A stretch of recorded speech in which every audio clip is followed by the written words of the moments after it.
Hello everyone and welcome to a brand new episode of New Music New Jersey. I am your host Apples and tonight we are in Irvington, New Jersey with Miss Vicky Martin. She is a house music artist, a very, very phenomenal woman. And Vicky, I just want to say it is a pleasure having you on the show. Oh, I so love you. Thank you. And you know, I had the pleasure of speaking with Victoria Martin, which is her full name, last summer. And you are so real and you're so down to earth. Now we are here in Irvington, but you're from Newark, New Jersey. Is that where you grew up from as well? Yes, born and raised in Newark, New Jersey. However, I've strayed from my homeland quite a bit. I've lived in Florida quite a bit, and then I moved back to South Jersey, Ewing, Trenton area. So I'm originally from Newark, New Jersey. Yes. Okay, all right. And this is New Music New Jersey, as you guys know. So a lot of our artists are from New Jersey, but you are our first house music artist. Oh, that's amazing. and you are our first female artist as well. If you can, tell us, how did you, get into house music? I know I grew up with house music back in the 90s. It's not as mainstream as I would like to hear it on the radio, but how did Vicky get into music? What was that like for you? Was it when you were younger or? Wow. There are so many quotes to Vicky Martin. It's like peeling a lemon. How I got into the music industry is because I was told that I couldn't sing. So in order for me to prove the person wrong, I decided that I wanted to sing. So I went over to New York and I got my first fake ID. And I went and I got in all the clubs and I was singing in all the contests and winning, and I was like, okay, I can sing. So I actually did it to prove that I could do it. That was kind of how I originally started it. But then after a while, I started really enjoying the feedback and loving the attention. I'm an attention getter. So I was loving the attention. I was loving the feel and the vibes that I was getting from it. And then I started really enjoying it more because then I knew I grew up in a church where we were actually singing, but that's all I was going for, pretty much for the singing.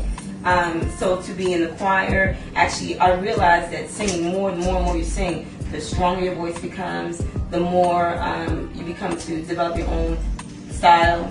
So I began to do a little bit more of it, and that's kind of how it actually started. It's like you can't sing. Well, yes, I can't, watch me.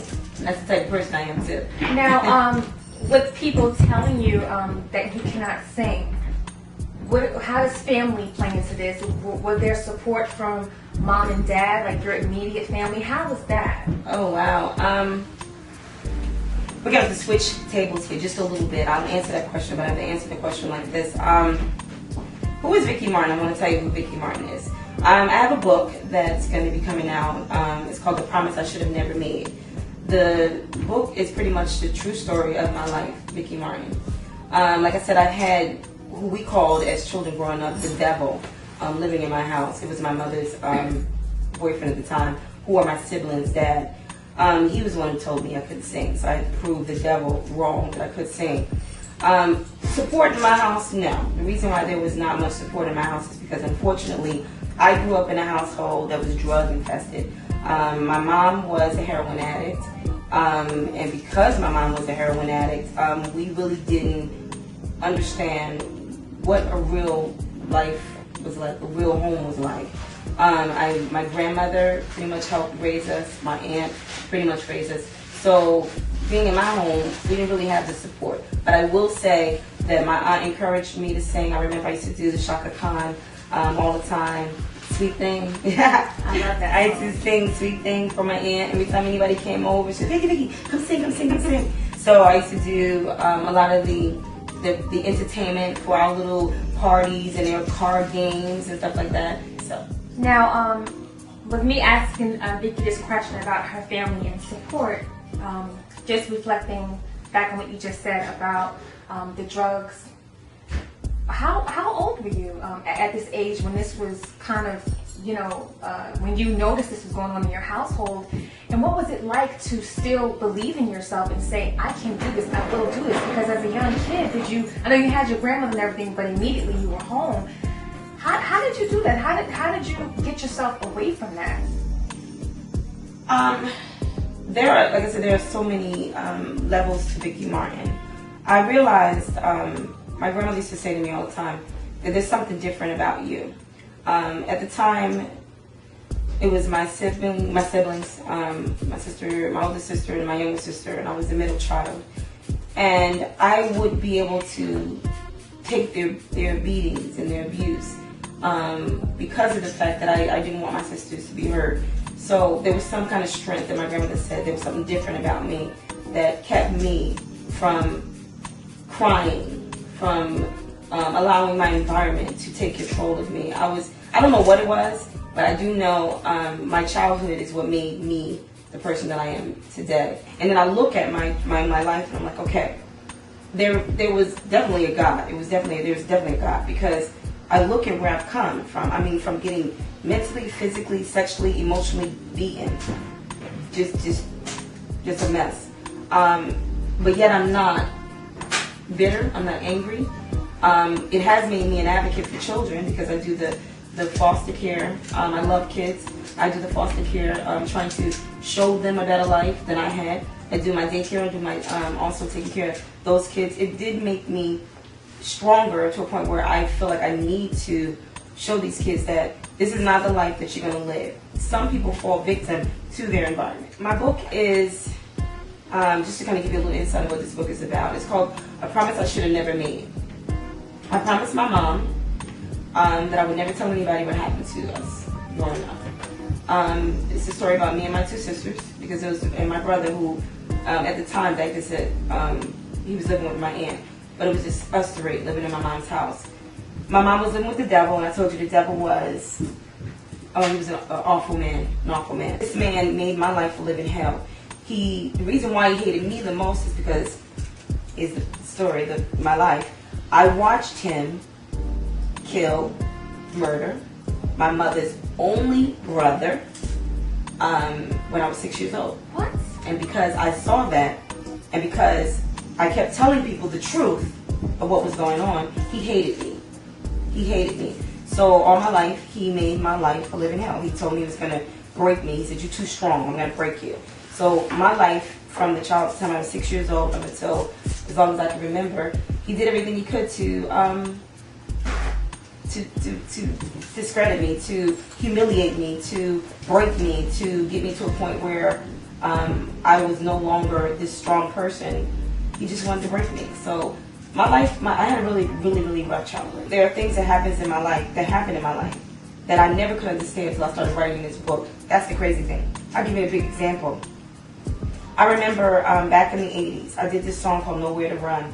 It's Martha Reeves and the Van Zell song, Nowhere to Run. Okay. Right. So I did this song, and I remember the video. The video I literally had to stand up against a tree. So here's this tree, right? And I was behind this tree trying to do this cute little pose while this man who's playing my boyfriend is talking to me. Well, while he's talking to me, all of a sudden I no longer hear him. I kind of zoned out. I'm now hyperventilating on this tree. So I'm sweating like crazy. I'm breathing hard. I'm panting. I'm having like what I didn't know was probably a panic attack. But I was on this tree, unable to move, just like still on this tree. Couldn't figure out why I was going through this at an adult age, at a music video shoot, trying to get myself together. I couldn't figure it out. Well, it took me to write down my thoughts and what happened to me in this book to realize what happened to me that day. What happened was, back in the days, the devil, he used to beat us. His beatings was crazy. He hated me again, that's the most. He told me to go in the backyard, take all my clothes off. He waited till, I want to say when the crickets was out there. But I was naked in my backyard in Newark. He tied me to the tree. But what he did, he had me step on some bricks first. And I didn't understand it, but he's taking on the bricks.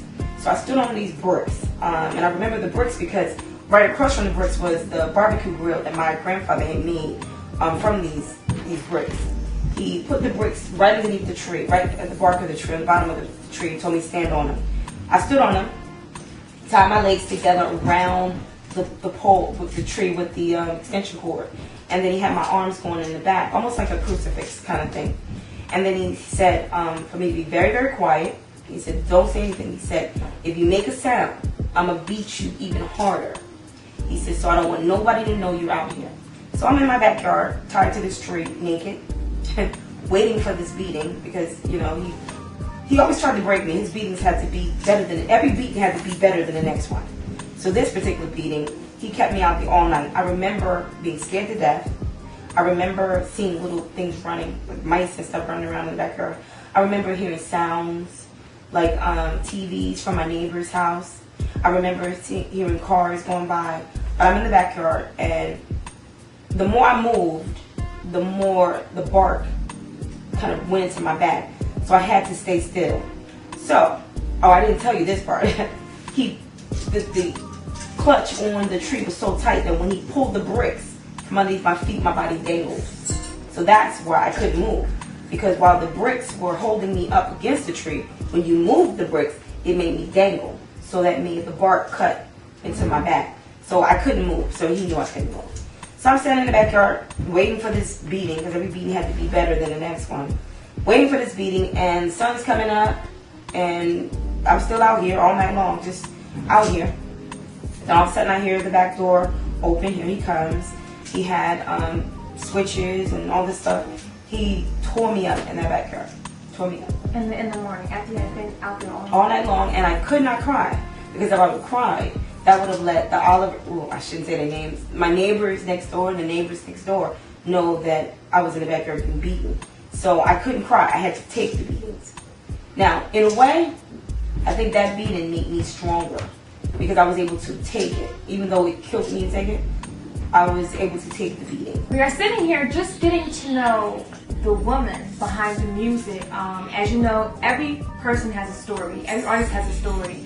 You have music, you do great things, you do community service, but people don't really know who you are. And Vicky was just explaining to us about her horrific childhood abuse, mentally, hunger, a mother who was not there for her and kept her and her siblings in constant danger one way or another. I just want to commend you just for coming on the show and getting just so deep, Vicky, because there are women like you who don't say anything, and you know, their story isn't being told. And by you sitting here telling us this, there's a viewer that could be out there that can take something from your story. That's what the book was for. That's what my sisters were for. Releasing it and letting people know that I hid from my childhood for so long that I think I did hurt and danger, put a lot of other people in danger, because I didn't tell people what was going on. If I would have told people what was going on growing up through the 80s, maybe there was been somebody that was going through it too. That would have been like, wow, if Vicky Martin went through that and she made it, maybe I could do it. So it goes to show you guys, it doesn't matter what caliber you are, who you are. When you're going through something, it can still affect you till today. Yes. It will, even if you're going through it, you're working things out, it can still creep up on you at any time. And it takes the strength to kind of get a hold of it and deal with it. Which brings me to your music. Okay. With this, how did you actually get into starting your first album? Because you said that you had been writing and you had all this lyrics, all this music. When did it become that you got into the studio and you started to make Vicky Martin became this house music artist? How did that all come about? The most hurtful thing for me to do was to leave my house. Because my siblings were still there, it crushed me to leave my house. How old were you when you left? I was 16. I was 16 when I left. But I had to, because the devil was there. But let me first reflect just a little bit. Arts High School, Newark, New Jersey. The year was 1980. Teacher Campbell, a bunch of people were in the school with me that year. I'm coming as a freshman. I was told that I couldn't sing, remember, all my life. I decided that I wanted to be bold and enter into the senior talent show. Now, all my friends who were freshmen coming in was like, are you crazy? You can't, I'm going to do it. I want a challenge. I want to see if I can do this. Well, unfortunately, I'm living in a household where the devil hated my guts. Every time I tried to practice a song, I was singing home. 70 minutes. And I think of home. I think of a place where there's love overflowing. You know that song, right? Okay.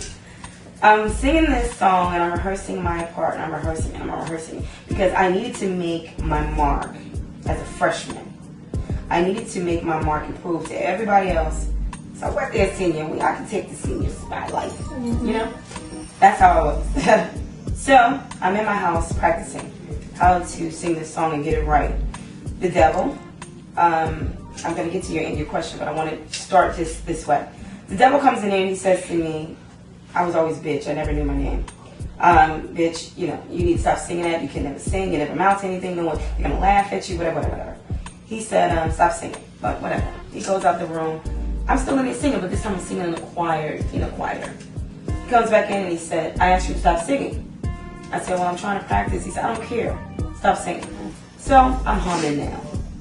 I didn't sing. I'm humming because I'm still practicing. I think we were 2 days away from the show, actually. About 2 days away from the show. And I'm just humming now. So that pissed him off. Oh, my God. So he comes in the room and he says, how many words are in that song? And I'm like, what kind of question is that?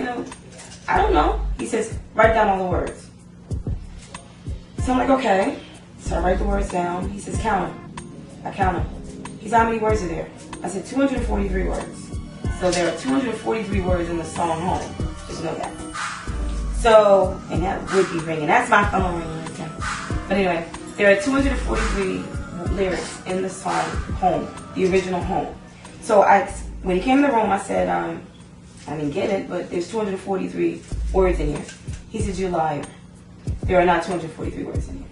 He said, count it again. I counted it again. 243 words. No, count them again. I kept counting them. So I'm trying to figure out what this man is trying to show me. He said, there are 288 words in here. Take your clothes off.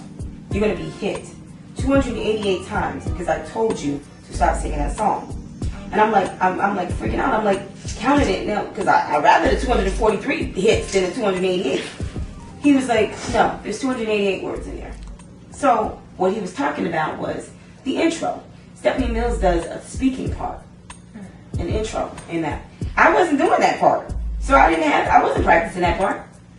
But so I got beaten, got hit 288 times. Oh my God! Because I was practicing to sing at a talent show.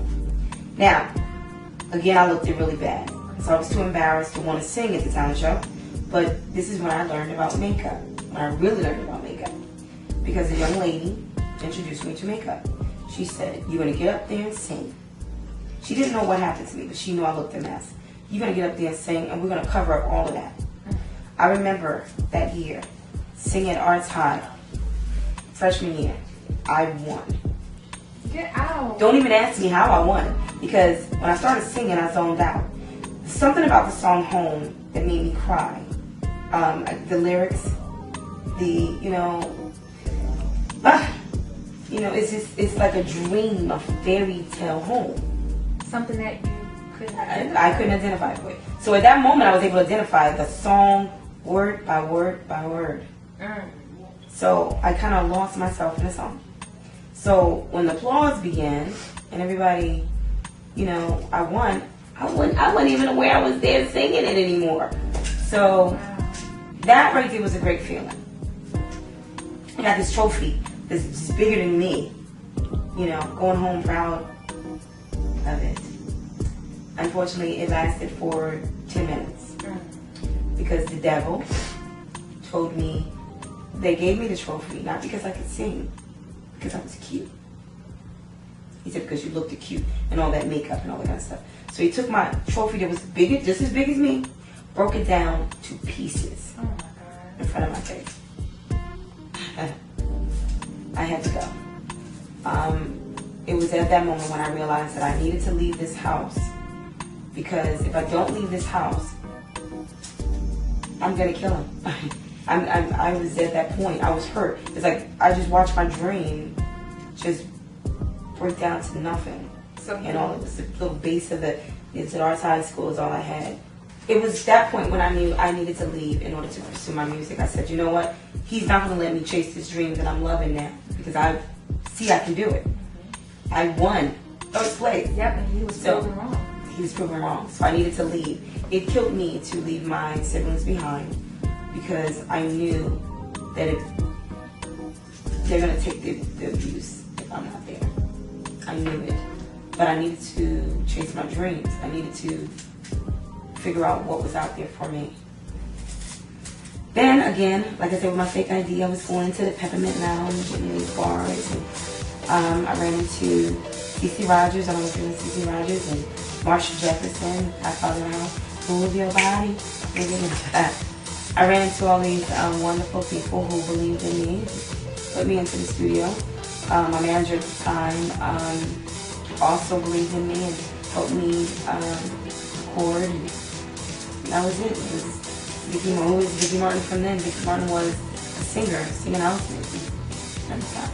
So, what was the first album that you can remember, and what was it like, you know, being in the studio and really, you know, recording and singing and writing? What's that like for you, Vicky? The very first song that I wrote was my first song called Not Gonna Do It.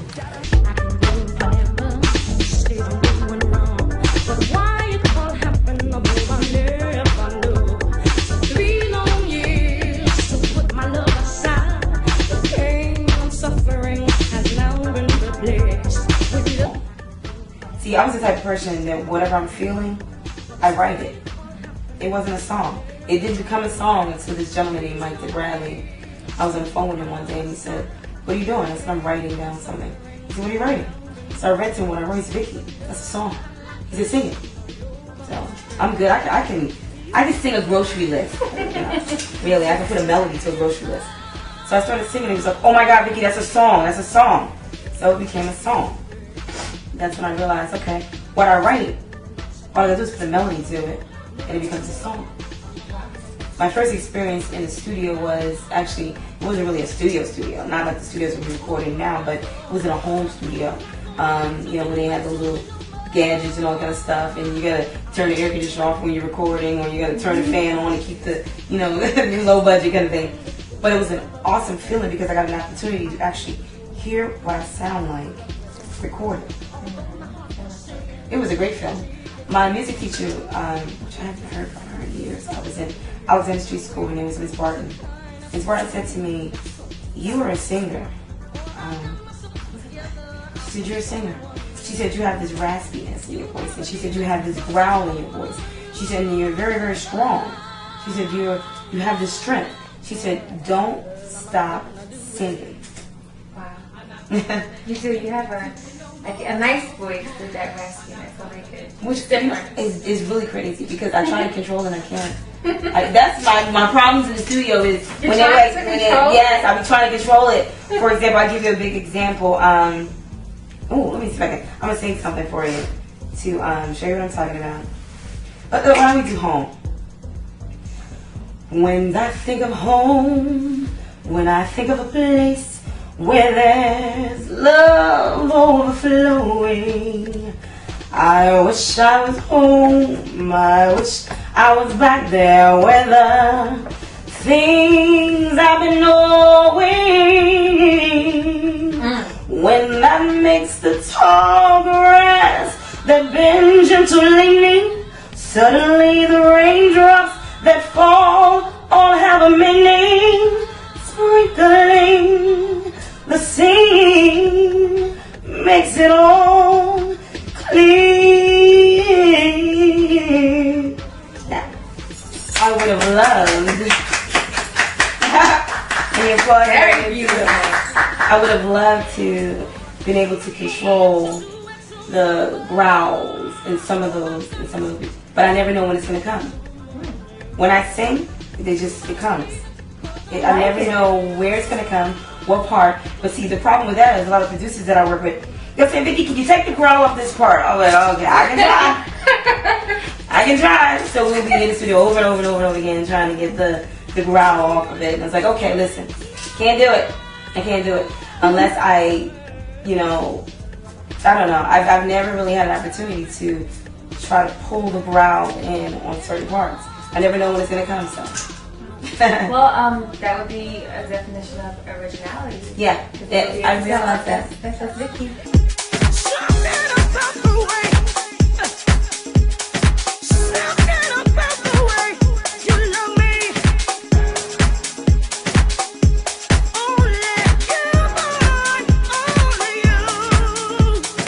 What about this song, Only You? Mm-hmm. You recorded with Oscar P. Yes. And Aspina. Mm-hmm. Very, very talented. Very, very talented guys.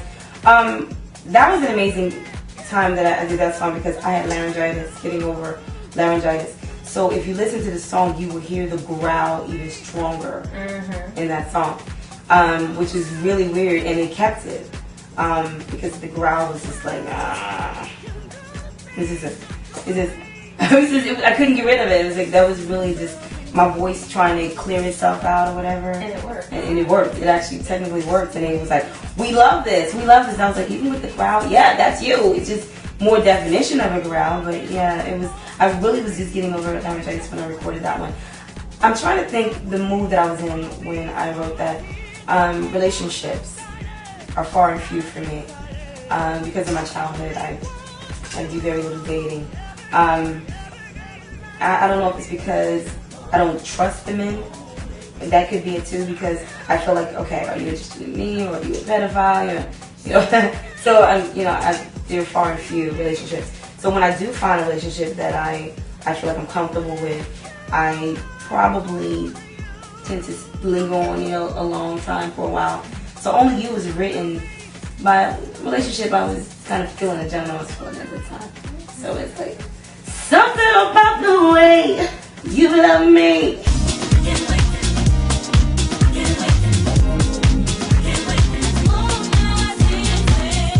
I understand that you're not ready to settle down and be with me. You've got some things you want to do, some feelings you need to work through. My song I Can Wait, the one we did the video with, Carlton Keys. Oh my God, I remember listening to the music and I was like, I like this. And I was actually in a relationship, technically speaking, when this particular song, I wrote this song. It was like, it was just like, how do you express, you're in a relationship with a man, he still want to play the field, but you're like, you know what, I'm the best thing for you, you just don't know yet. So I'm gonna let you go ahead and go check and see what's out there. You'll be back. And as she said, I can wait. I actually saw that video. I like the video. So Vicky, we know that you sing. Yes. What else? We know that you write. Okay. I sing, I write. I'm very good at arranging. I can sing pretty much all notes, soprano, alto, tenor. I can sing. I was a choir director for many years. So I can actually, arrange it. I'm really good at, arranging notes and hearing harmonies. I also, as you know, I own my own business. I have a daycare business, which I kind of oversee that quite a bit. That's my baby. I love that. Bringing in the kids. I tutor, depending on what the kids are needing. I tutor a lot of, and my goal in getting involved with diapers was pretty much to. There was back in the days, I never knew what the system was. All I know is, all my mother had to do is say, okay, I'm right, I'm off drugs, I'm clean, I get my kids back. The system, according to my grandmother and my aunt, would let us go back to my mama. And I used to say, I don't want to go back there. We're going to get beat, we're going to get, raped, whatever. But the system felt that my mom didn't lose her parental rights, so we would go right back home to my mom. Even with the history? Even with the history of abuse, we would have to go back. That's why I said I needed to get involved into the diaper system. That's why I decided I wanted to be a foster parent, because I want to see what they take you through to become a foster parent. I want to see if I can help these kids. For example, most of the kids that they put in my house are 16, 17, the older kids. Nobody wants these older kids, because these are the kids that are trying. Yeah, they usually want the little. Oh yeah, they want the babies. So I'm taking these big kids in. And when I take them in, they're calling me and I was like, I don't know what you're doing to these kids, but these kids are turning out to be awesome. Grades are picking up at school, very mannerable, and what I do is I show them that I've been where you are.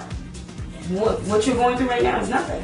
This is the tip of the iceberg. Well, because some of them aren't that bad, they're acting out. You know, they're just acting out because they're bitter. A lot of them miss their parents, so you have to remember that too. A lot of them miss their parents. Me, I didn't miss mine. I really didn't. My whole thing was, like I just didn't want to go back to what we were familiar with. But at the same time, I would have to go back because if I don't go back, they're gonna split us up.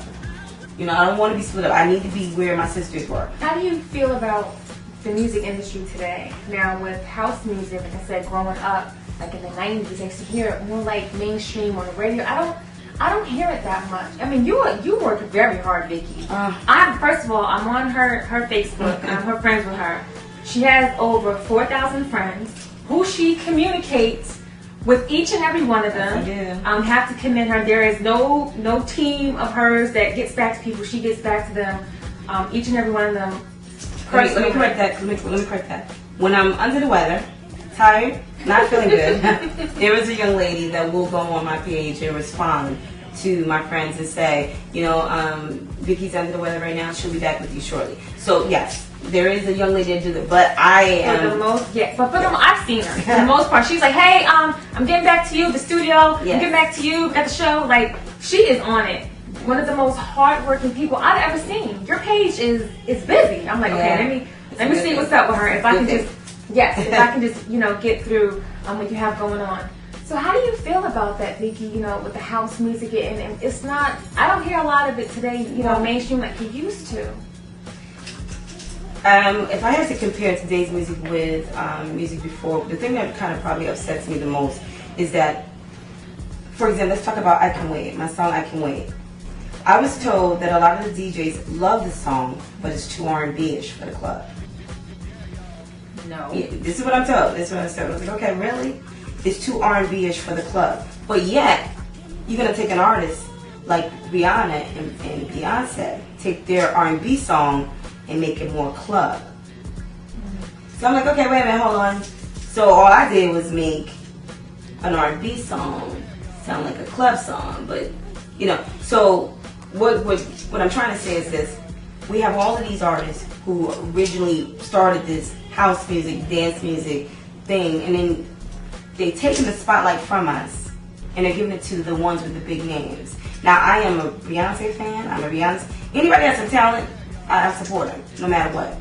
But if they stop for a second and really look at the quality of music that people like myself put out, the feelings, the emotions that we put in our music, then they'll see that, you know what? All I gotta do is take this artist, put a nice mix on her, and she could be just as big mainstream too. Yeah. So back in the days, they used to break the artists. In other words, Tony Humphries, I have to mention, I don't know if you know, Tony Humphries actually broke me in my opinion. No matter what I sang, Tony would play it.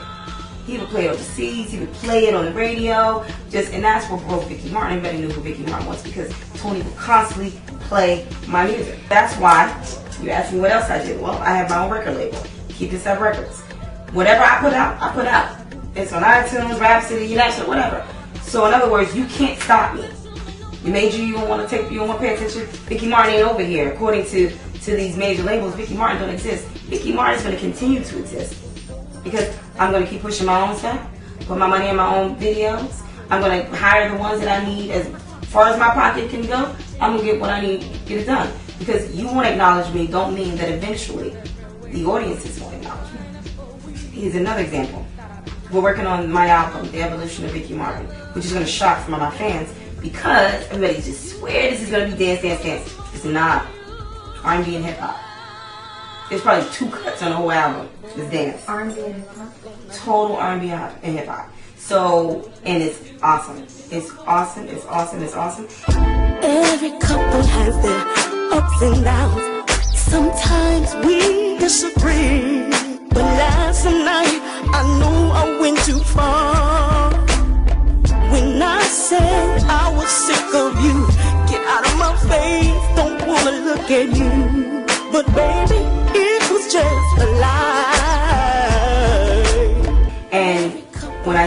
I say this to people, they're like, well, you know what? What about your dance fans? Well, here's what I have to say about that. I'm going to still give my dance fans something, but you could take an R&B song, like Beyonce does. Take an R&B song, put a dance mix on it. My dance fans are happy, and I just introduced myself to a whole new genre of music, R&B. The Fish Club. Yes.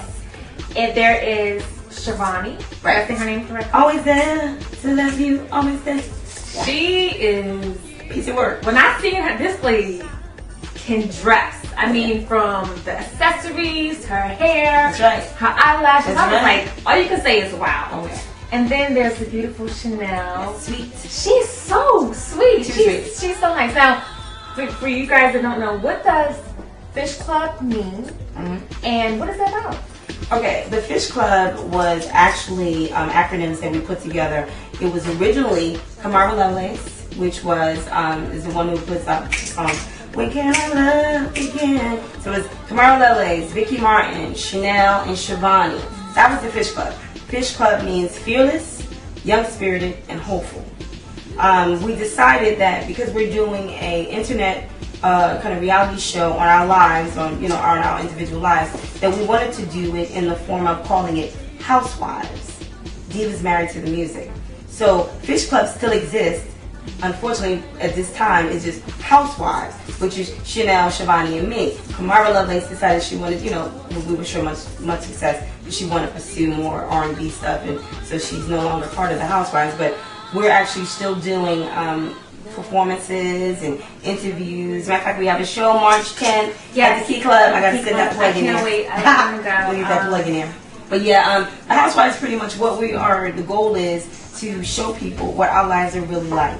Like I said, my childhood has affected my adult life, because a lot of times people say, well, are you seeing anyone? No, I don't see anyone. I'm particularly careful about no man can come to my house. I'm real funny about the men coming to my house.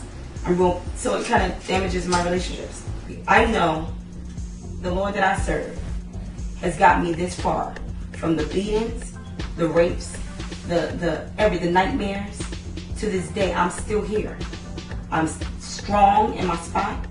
I'm very aggressive, a little too assertive at times, but I was not breakable. You could not break me.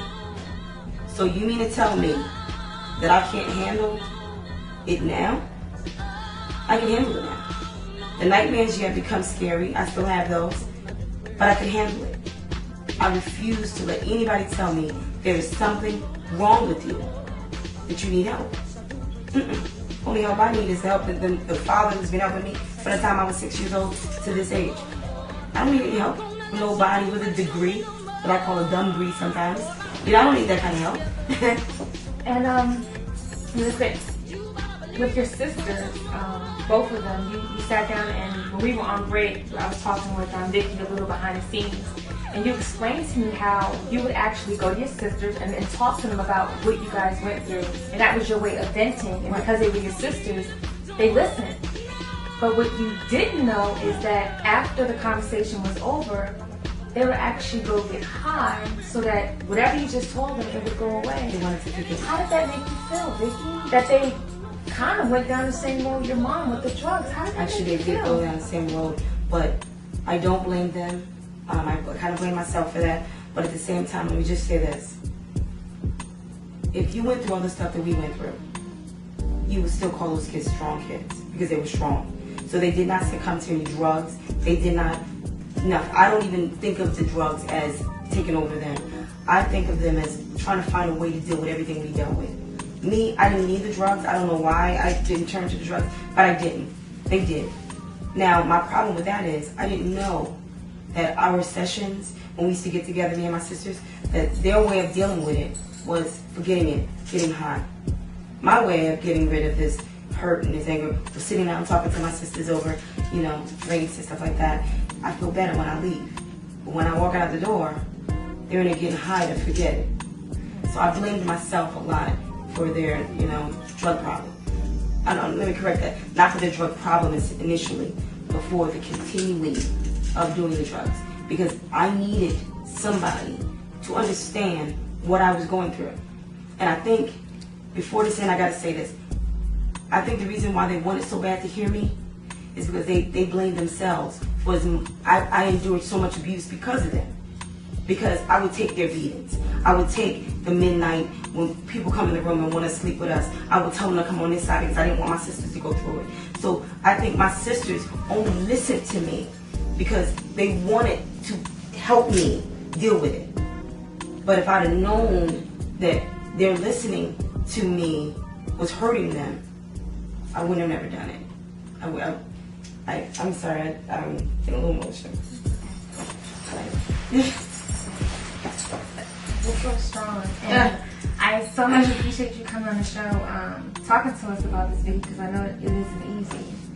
I want you guys to know that it doesn't matter how high you are or what you're going through, but you have to be able to believe that you can get through it. And there's always someone out there going through something a lot worse than you. You know, and Miss Vicky Martin has sat here and shared her story with us. You know, just being positive and being strong for not only herself but her children and her family. Definitely. And on a more positive note, Miss Vicky Martin, with the spring and the summer coming up, how can we get in contact with you? If we want to follow you, if we want to read about your shows, the taping of the show, Housewives. But you can always friend me on Facebook. But you can't friend me on Facebook because my page is full. But I created a second page. I did create a second page, and everything that I put on my first page is always on my second page. So you can befriend me on there and just kind of follow me. I always let everybody know what I'm doing. I try to keep everybody informed. I answer every single message. Every single message I do, I answer. So. And before we go, Vicky, is there anything you would personally like to tell our viewers out there who are inspiring to be anything, not even just a music artist, but are trying really hard to be something and really pursue their dreams? Yeah, I definitely would like to say that.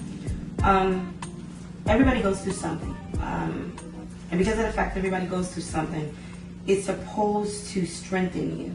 What you are supposed to do is take whatever it is that you're going through, bottle it up, stop crying about it. And I say this all the time. Yes, the tears does make it feel better, but what you're doing is you're releasing energy by crying.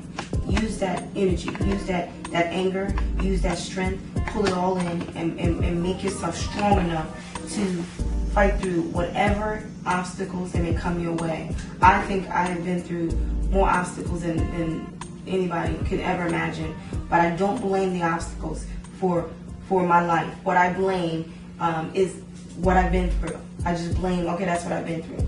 But I look at my life now and look at what it did was make me stronger. It helped me realize that anybody can make it out of any situation if they pray about it, if they remain strong, and if they continue to think positive. I've heard it from Miss Vicky Martin from Newark, New Jersey, house music artist.